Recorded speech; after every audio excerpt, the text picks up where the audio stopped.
Olá, pessoal. Então, nós vamos agora para a parte 2 da nossa aula sobre o método Calgary-Cambridge da consulta, certo? Então, nós vamos estar retomando a nossa aula. Só colocar na formatação correta. Perfeito.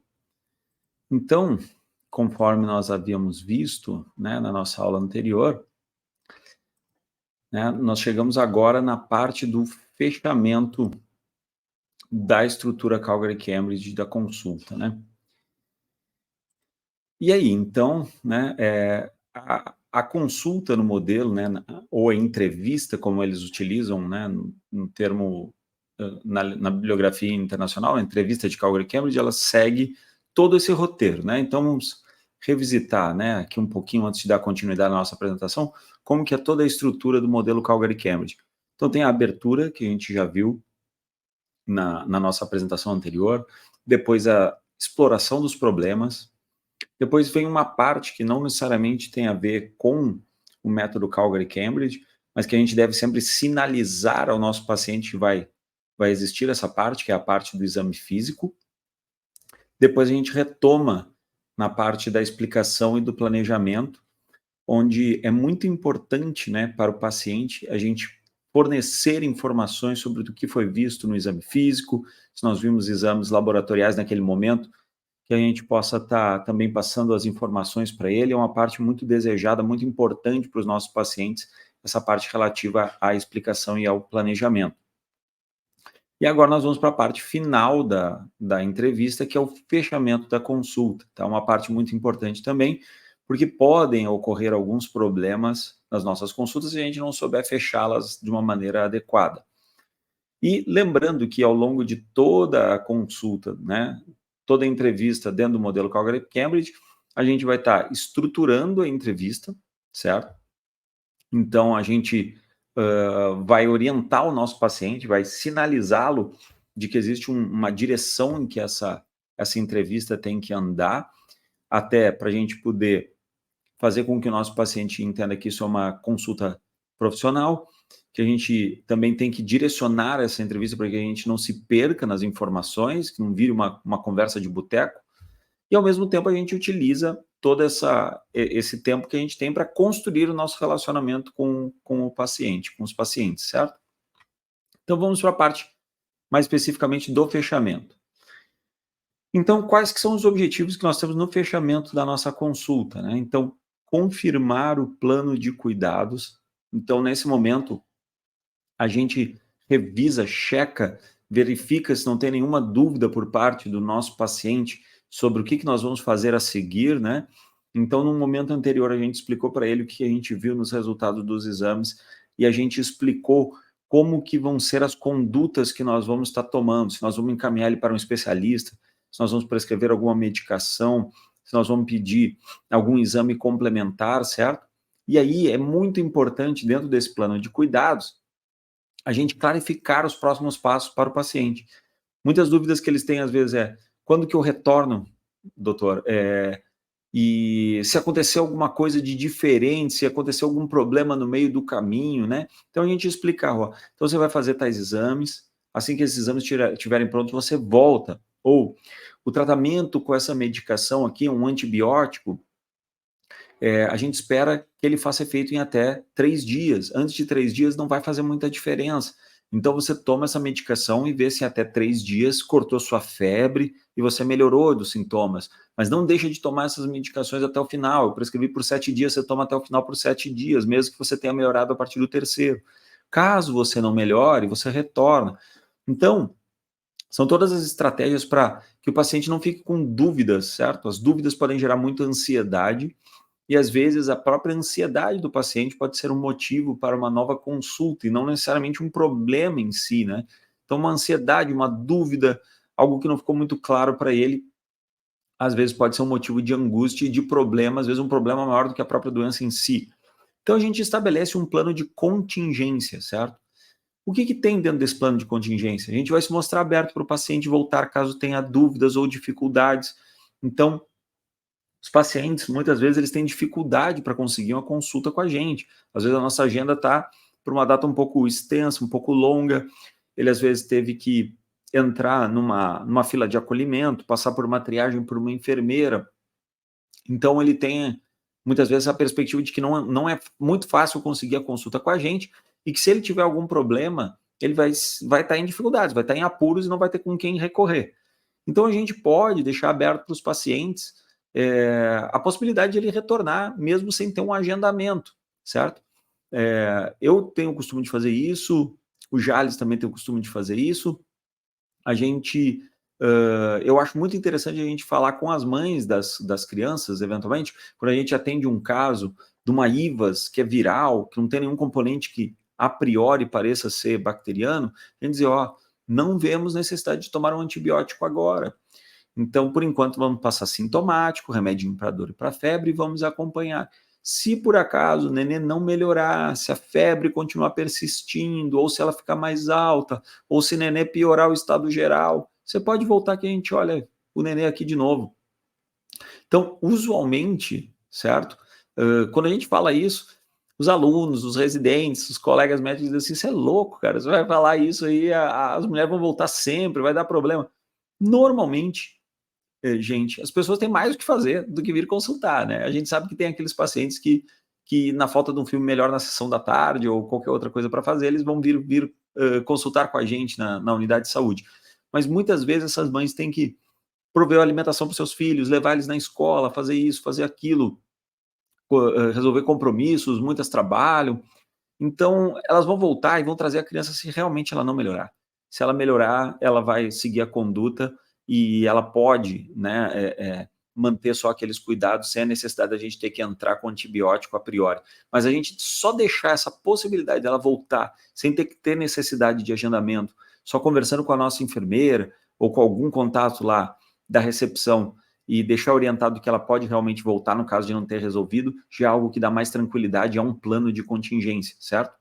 Ou então, né, durante o Covid a gente orientou muito isso, ou tem aquilo que a gente chama da síndrome do fim de semana, no caso de piorar no fim de semana, quem que deve procurar, né? Ou no caso de uma dengue, a gente ensinar os sinais de alarme, ou no Covid, né, quando teve aí, durante a pandemia, a gente ensinar os sinais de alarme do Covid, quem que deve procurar se aparecerem determinados sintomas de maior gravidade, né?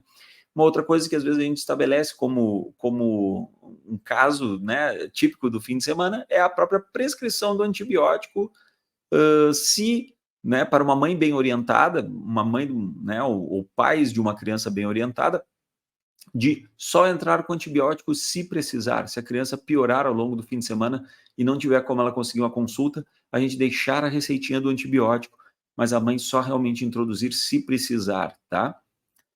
E, por objetivo final da nossa consulta, né, então, maximizar a aderência, né? Então, a gente sabe que para maximizar a aderência, a gente pode se utilizar de algumas técnicas, né? Então, é óbvio que quanto melhor a nossa relação médico-paciente, maior a aderência. Quando a gente utiliza aquelas habilidades de repetição e reiteração, isso ajuda a maximizar a aderência, tá? Então, também está aí um dos objetivos ao término da consulta. Bom, entre as tarefas que a gente tem que fazer, então a gente tem que estabelecer um contrato com o paciente, né? Então,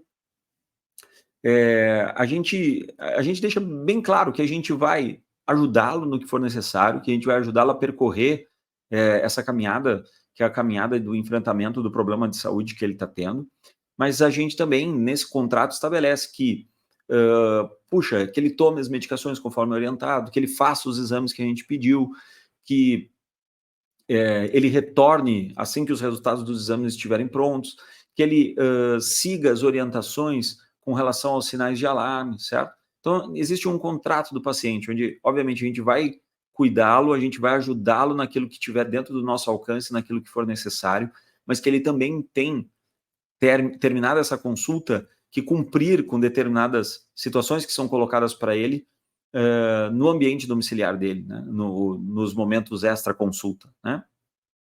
E dentro dessas tarefas também, a gente explicar o funcionamento da rede de segurança.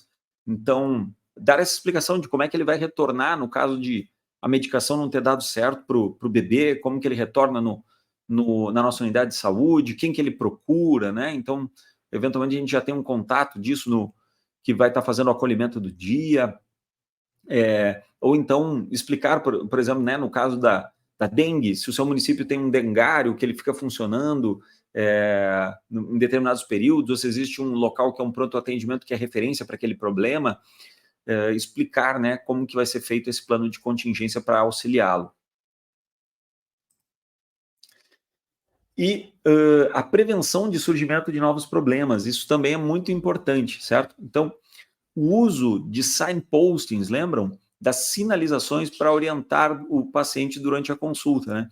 Então, lá nas perguntas de abertura, depois a gente vai, depois das perguntas mais abertas, vai indo para perguntas mais fechadas, aí então a gente combina, pactua com ele quais são os problemas que a gente vai trabalhar hoje, quais que a gente vai deixar para um segundo momento. Então a gente sinaliza depois, né, que a gente trabalhou sobre os problemas que a gente tinha combinado que ia trabalhar naquele dia, quando que a gente vai fazer o exame físico, depois a gente termina o exame físico, passa orientações para ele. Então, e até chegar mais para a parte do final da consulta, onde a gente passa as orientações e a gente vai deixando claro que a consulta está terminando também. Então, a gente tem que fazer um esforço para trazer à tona, né, as crenças do nosso paciente e responder às necessidades dele a partir dessas crenças. E é importante, né, que tenha havido, ao longo da consulta, uma abertura de um espaço para o paciente se expressar, né, falar sobre essas crenças. Por quê? O que pode acontecer se a gente não trabalhar isso adequadamente? Pode ser que a gente chegue ao final da consulta e justamente quando o paciente está saindo, vai dar a síndrome da maçaneta da porta. O paciente não falou, às vezes, algum sentimento que ele gostaria de ter colocado para fora, não retirou uma dúvida de algo que ele gostaria de retirar, e aí quando ele está saindo do consultório, ele fala, poxa, professor não, poxa, doutor, tem mais uma coisa que eu gostaria de perguntar. Em inglês, né, eles usam a expressão by the way, pô, mas por falar nisso, doutor, ainda tem mais uma coisinha que eu gostaria de falar. Então a gente tem que fazer um esforço no direcionamento da consulta para que ele já tenha falado, para que ele tenha tido espaço para falar aquilo que ele gostaria de falar, para que fique claro que a consulta está terminando, para a gente evitar a síndrome da maçaneta da porta. Tá? O que acontece, então, que está associado a fechamentos ineficientes? Qual que é o momento da gente utilizar perguntas abertas? É no início da consulta. Então, a gente tem que ter, né, para evitar que aqui no final a gente tenha que dar um espaço grande para o nosso paciente exprimir as coisas que ele gostaria de falar, que isso já tenha sido trabalhado lá no início. Então, as perguntas abertas lá no início da consulta são propositais porque elas têm um aspecto mais amplo, onde o nosso paciente vai poder falar sobre os seus problemas, onde ele vai poder exprimir melhor as emoções e onde a gente vai poder fazer uma espécie de reflexões de sentimentos. Enquanto o paciente nos fala alguma coisa, a gente demonstra que entendeu, demonstre que a gente está preocupado com aquilo e que a gente valorizou esse fato que foi mencionado por ele.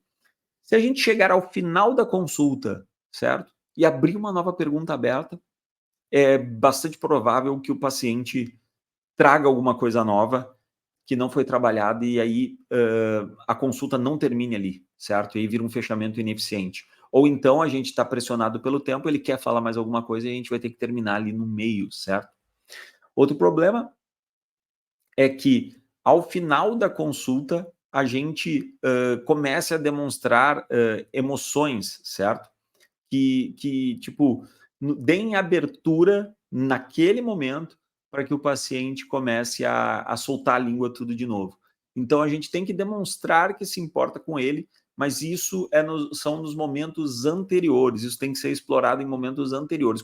Se a gente tentar fazer isso ao final da consulta, pode ser que a gente tenha que voltar aos passos anteriores e trabalhar tudo de novo, tá?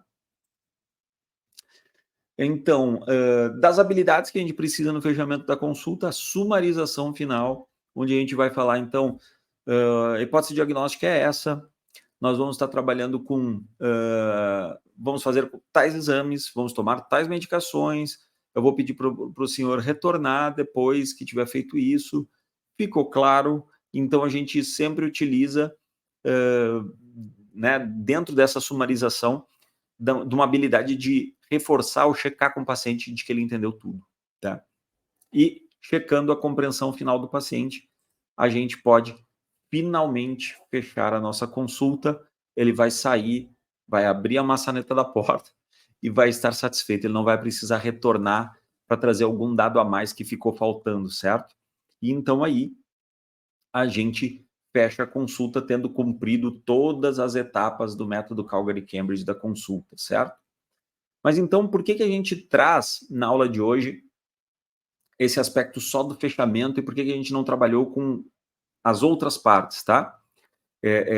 O fechamento juntamente com as outras partes. Porque agora a gente vai trabalhar um pouquinho sobre algumas orientações de como fazer uma atividade prática, certo? Sobre o método Calgary-Cambridge da consulta, tá? Então, uma atividade que é muito interessante da gente estar fazendo é o roleplay em tríades, certo? Ou seja, fazer uma atividade com 3 pessoas, onde cada um desenvolve um papel. Então, vocês já devem ter ouvido falar, vocês são de uma geração mais nova do que eu, daquele tipo de jogo que é o role-playing game, né? RPG. Então, isso está no universo dos videogames, mas existiam, né? E eu acho que, tenho certeza que ainda existem RPGs de tabuleiro, né? O que é roleplay, né? Role é papel, mas não papel físico de escrever, mas o papel que uma pessoa desempenha numa peça de teatro, num filme. Role, né? Roleplay. Play é desempenhar esse papel, né? Então, os RPGs são jogos onde as pessoas fazem o papel de um personagem, né? E aqui, nessa atividade, uma pessoa vai desempenhar o papel do médico, a outra o papel do paciente e o terceiro o papel do observador, certo? Por isso que é uma tríade. E existe também a questão do feedback, certo? Então, o observador dessa tríade tem um papel muito importante, que é o de dar o feedback para as pessoas que tiveram no papel de paciente, mas mais importantemente, obviamente, vai dar o feedback para quem teve o papel de médico, tá? Então, só voltando um pouquinho no slide anterior, a grande vantagem do método Calgary-Cambridge da consulta em relação, por exemplo, ao método clínico centrado na pessoa, para que a gente possa treinar com essas habilidades dentro da faculdade de medicina, por exemplo, ou na residência, é que a gente pode separar em cada uma dessas partes. Então, a gente pode treinar somente a abertura, pode treinar somente a exploração dos problemas, pode treinar a explicação e o planejamento, e a gente pode treinar o fechamento da consulta, tá? Então, existem checklists específicos para cada um desses momentos, tá? Então, dentro desses checklists, tem ali alguns itens que a gente não pode deixar de fazer durante aquela etapa da consulta. E então, a pessoa que vai estar fazendo o papel de médico, ela tem que entender o que ela está sendo observada, ela tem que entender o que ela tem que atingir durante aquele momento.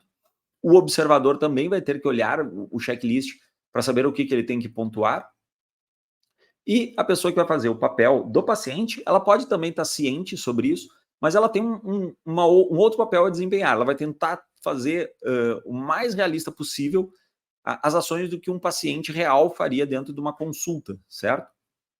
E então, por a gente conseguir dividir nessas partes, a gente consegue não gastar muito tempo para poder fazer um treinamento ao vivo, certo? Dar esse feedback e aprender. Bom, tem pessoas que podem falar o seguinte, mas professor, isso não é um artificialismo? Eu começar a treinar uma consulta dessa forma, será que eu vou fazer essa consulta desse jeito? Bom, tem pessoas que advogam, inclusive, de que a gente possa ter como uma espécie de uma cola, uma anotação para a gente não esquecer disso, que a gente tenha colado os checklists de cada etapa da consulta do Calgary-Cambridge nos nossos consultórios, para a gente poder não esquecer dos passos que a gente tem que cumprir ao longo de uma consulta, certo? E, bom, fazendo isso com um colega médico gravando num vídeo ou fazendo uma simulação, né, e alguém está observando como se fosse uma prova, poxa, aí eu vou me esforçar para atingir o que está escrito ali no checklist. Isso não vai ser natural. Não interessa, não tem problema, tá? Porque o que está comprovado ao longo do tempo que se aplicou essa metodologia é que você treinando, você fazendo aquilo da maneira mais fake possível, não interessa, ao longo você vai incorporando aquilo, você vai lembrando daqueles itens ao longo da sua consulta real, certo? E você vai acabando por aprender a fazer aquilo, seguir essa metodologia no seu dia a dia, tá? E sem falar que você pode utilizar aquele subterfúgio dos lembretes, de colar aquilo na sua mesa, para você estar seguindo as etapas do processo, certo? Não sei se vocês já ouviram essa frase, mas tem uma frase que eles usam em inglês que diz fake it till you make it, né? Faça de conta até que vire verdade. Então você vai treinando isso. Se na sua consulta real você não vai fazer assim, você vai treinando com pacientes simulados, que vai ser o seu colega, pode ser o seu colega médico ou algum ator, né? No nosso cenário, a gente vai utilizar um residente fazendo o papel do médico e outro residente o papel do paciente. E uma terceira pessoa sendo um avaliador. Esse avaliador também tem que ser um médico, certo? Para que ele possa entender, né, de fato, o que está sendo observado ali e fazer as ponderações necessárias, tá? Dentro desse roleplay em tríades, eventualmente pode ter até uma quarta pessoa envolvida, tá? Então, só para mostrar aqui o modelo do roleplay em tríades, né? Então, digamos que no nosso cenário, né, nós temos nosso turno para uma atividade educacional, né, que não seja de atendimentos médicos, um turno onde a gente está dedicado para estudar, né? E aí, então, a gente pega os 3 residentes. Um vai fazer o papel do médico, um vai fazer o papel do paciente, o outro vai ser o observador que vai dar um feedback. E, eventualmente, a gente pode ter mais uma quarta pessoa ali fora, que é o médico preceptor, dando feedback para o observador que tem que dar o feedback. Tá? Ele vai dar o feedback do feedback. Então, todas essas funções são muito importantes, certo? O médico se fazer de conta ser um paciente, ele pode sentir um pouco do que é a experiência do adoecimento. O médico que faz o papel do próprio médico, ele vai ter que tentar desempenhar aquela opção, a sua função da melhor maneira possível, e normalmente a gente não é observado, e normalmente a gente não recebe um feedback, então a gente se sente até um pouco acuado nessa função, mas é uma função muito elucidativa, muito, muito pedagógica, a gente aprende bastante fazendo esse papel. E o observador vai ter a difícil tarefa de anotar tudo com bastante precisão e dar um feedback. Ele vai ter que avaliar um colega, ele vai ter que falar coisas para a melhoria do desempenho do colega, mas de uma maneira que isso não seja pesado, que isso não seja difícil e que isso não gere animosidade, não gere desavença entre os colegas, certo? Então não deixa de ser uma tarefa difícil. E também treina essa função de observador e de dar o feedback, treina essas habilidades de preceptoria, porque todos nós temos que treinar isso para depois podermos dar os devidos feedbacks, as devidas devolutivas para os nossos alunos, para os nossos residentes, se futuramente quiserem exercer a função de preceptor, tá? Então vamos lá, as recomendações para o roleplay, né? Quem estiver no papel do paciente vai tentar entrar na condição descrita no script, assumindo um comportamento apropriado. Quem já pensou um dia em ser ator na vida aí vai à desforra, fica feliz da vida, porque vai poder exercer a função de paciente com maestria, vestir a carapuça do paciente mesmo, tá? No papel do médico, você vai tentar agir como se estivesse dentro de um paciente real. É lógico que você vai ter um roteiro para seguir, você vai tentar ser melhor, né? Você vai prestar mais atenção, né? É que nem lá no começo, quando a gente aprende a dirigir, você vai trocar a marcha com toda a atenção para tentar não arranhar. Então, você vai fazer uma consulta um pouco mais forçada a princípio, e depois ela vai ganhando tonalidades mais naturais. E quem estiver no papel do observador tem que ficar atento às habilidades que se espera que sejam praticadas no roleplay, tá? Então, em especial, aquilo que é esperado do médico dentro daquela parte específica da consulta, da abertura, né? Da exploração dos problemas, né? Seja qual parte do método Calgary-Cambridge esteja sendo trabalhado naquele dia. Então, dando sequência, as regras de Pendleton do feedback, tá? Essa não é uma aula sobre feedback. É possível que num outro momento a gente dedique unicamente uma aula só para isso. Mas esse autor, que é o Pendleton, lá em 1984, ele definiu as regras do feedback, que são formas da gente poder dar uma devolutiva para quem quer que seja, para qualquer pessoa que esteja sendo treinada de uma maneira sistemática e de uma maneira que não seja observando características físicas da pessoa, questões relacionadas à sua personalidade, mas sim somente analisando aquilo que está em foco, somente aquilo que está em questão, que é necessário para a aprendizagem daquela pessoa. Essas regras de Pendleton acabaram sendo utilizadas depois como as regras do preceptor minuto, que isso é uma outra coisa que a gente também deve trabalhar com você, que são técnicas de a gente dar feedback rapidamente, né, para os nossos residentes, nos momentos ali da correria do dia a dia mesmo, entre um atendimento de um paciente e outro, relativamente às condutas que os nossos residentes fizeram, né, ou os nossos internos, quando for o caso. Mas então o que acontece? Primeiramente a gente diz, certo? A gente pede, né, para o profissional que está sendo avaliado, o médico que está sendo avaliado, o que ele fez bem, certo? O que ele acha que ele fez bem feito e como ele fez isso, certo? Então a gente faz essa pergunta, por quê? Porque aí a pessoa que está sendo avaliada, ela mesma faz uma avaliação dela, ela tem que utilizar das capacidades cognitivas delas, as capacidades de autoanálise, as capacidades metacognitivas dela, de se autoavaliar e entender o que ela acha que ela fez bem naquela consulta. Então ela já começa a fazer uma autoavaliação ali. E aí, então, ela fala, eu acho que eu conduzi, ela pega o checklist dela e olha item por item, diz, eu acho que eu fiz bem isso aqui por causa disso, eu acho que isso aqui eu fiz bem por causa disso. E ela fala um por um de cada um daqueles itens, certo?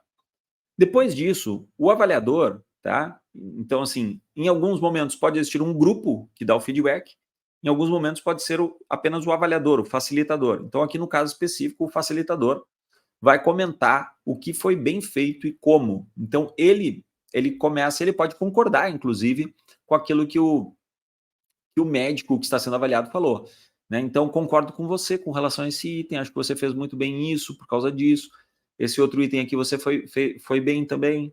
Então, assim, o fato do próprio profissional falar primeiro já facilita o trabalho do avaliador, tá? Em certo sentido.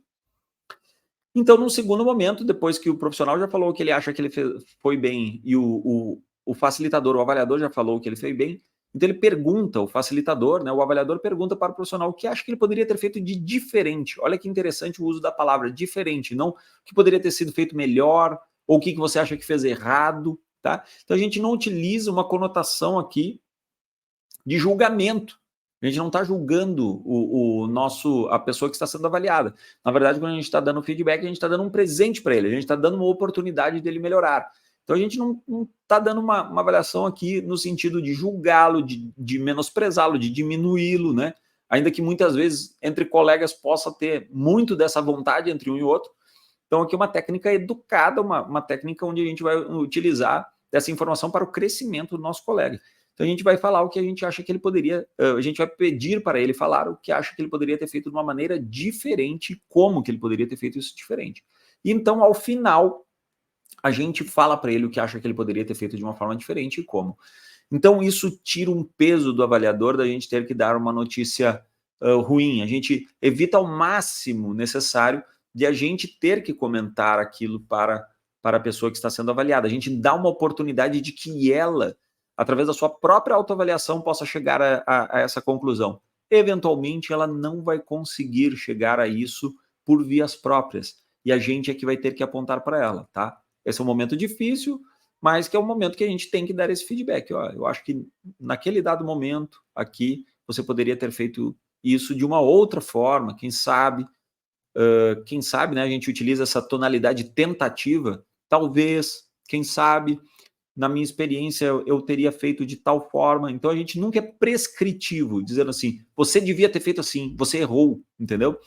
A gente vai sempre colocar como sugestões, como orientações de como ele deveria fazer numa outra alternativa e sempre frisar que isso tudo é para a melhoria dele nas suas consultas, melhoria da técnica dele enquanto médico, tá?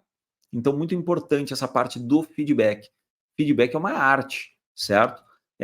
Mas é uma arte, é uma ciência, então ela pode ser treinada e a gente deve treinar isso, porque isso vai nos permitir sermos melhores avaliadores, melhores preceptores, e o feedback vai nos ajudar para tudo na vida, não é só para avaliar os nossos colegas médicos. Então, se você for ter a função de docência ou mesmo, essa técnica deve funcionar muito, né, acredito eu, que ela tem uma grande aplicabilidade também para a gente utilizar para os nossos cônjuges, para os nossos filhos, para a educação das pessoas de uma maneira geral, certo? Então, quais são os 7 mandamentos do feedback, certo? O feedback ele deve ser descritivo e sem conotação de julgamento, nós não devemos julgar as pessoas. O feedback ele deve ser específico, somente relativamente àquele item que ele deveria ser avaliado. Ele deve ser focado no comportamento e não na personalidade do profissional, entendeu? Então, ele deve ser focado para aquela atitude em si que deve ser melhorada, certo? E não assim, se a pessoa tem uma característica de ser mais tímida, se ela tem uma voz de um determinado tipo, se ela se veste de uma determinada maneira, não é isso o motivo daquele feedback naquele momento, né? Então, deve ser focado naquela habilidade em si que nós estamos treinando. Ele deve ser oferecido em benefício do profissional, para o profissional crescer, aprender com aquilo. E ele deve ser constituído de sugestões e de formulação de alternativas, né? Como eu falei, utilizar a tonalidade tentativa. Quem sabe, talvez, pode ser. Em outro momento, eu já fiz dessa maneira e eu achei que foi bom, certo? Então, nunca ser de uma maneira prescritiva. Você deve fazer assim, você deve fazer assado. Limitado à quantidade de informações que o profissional pode assimilar, da mesma forma que a gente não vai falar muita coisa para os nossos pacientes, que às vezes eles não vão conseguir seguir aquelas condutas, né? Então a gente vai falar somente o necessário, né, para que o nosso profissional assimile, para que o colega médico, o colega residente aprenda, assimile, entenda, incorpore aquilo na prática dele e não que ele fique confuso, né?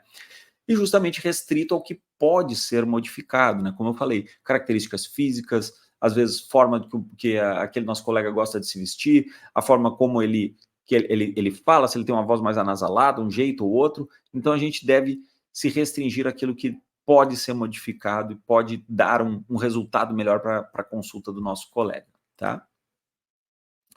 Então, gente, de posse disso, a gente pode começar a treinar as nossas atividades práticas, certo?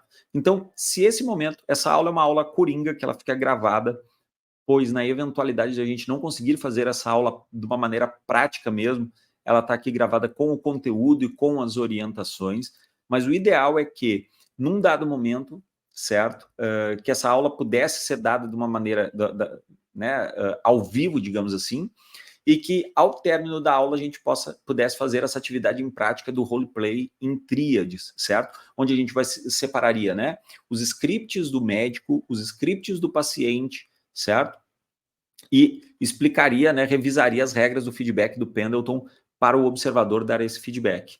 E então a gente escolheria uma parte da consulta, a abertura, certo? Ou então a parte, alguma outra parte da consulta, e exerceria, né, simularia aquela consulta, então teria a pessoa fazendo, o residente fazendo o papel do médico, o residente fazendo o papel do paciente, um terceiro residente avaliando, dando feedback, ou se não fosse possível naquele momento o preceptor dando feedback. Se tiver outras pessoas que possam assistir, né, que como a gente fala, a regra do aquário, né, em vez do tríades tem essa técnica também, onde estão as duas pessoas ao centro e na volta tem outras pessoas observando, ou outros médicos, ou estudantes de medicina internos, e então, ao final da atividade prática, é dado o feedback, e pode ser dado também o feedback do feedback. Então, ou então o preceptor dá o feedback ao observador, né, colega residente que fez a observação, ou então o próprio preceptor, se foi ele quem deu esse feedback, ele pode pedir aos demais presentes que pudesse dar um feedback a ele, tá? Então, muito importante, o método Calgary-Cambridge não é só para a gente olhar na teoria, é importante que num dado momento, né, nas nossas atividades práticas na ESF, que a gente tenha reservado esse momento para isso, que a gente possa praticar o método Calgary-Cambridge. Ele pode ser feito na forma de uma simulação lá no momento, de ser dado feedback no momento, ele pode ser feito na forma de uma gravação de uma consulta, e depois a gente pode assistir esse vídeo e dar um feedback para os colegas. Então tem várias maneiras da gente estar fazendo isso, tá? Mas é uma maneira muito válida e deve ser treinada porque isso realmente melhora as nossas capacidades como médicos, tá? Então, beleza, gente. Hoje foi só essa aula, uma aula menor, tá? Agradeço a atenção de vocês. e espero estar vendo vocês em breve, né, em alguma dessas atividades práticas relativas ao método Calgary-Cambridge, certo? Até a nossa próxima aula, nosso próximo encontro. Tchau!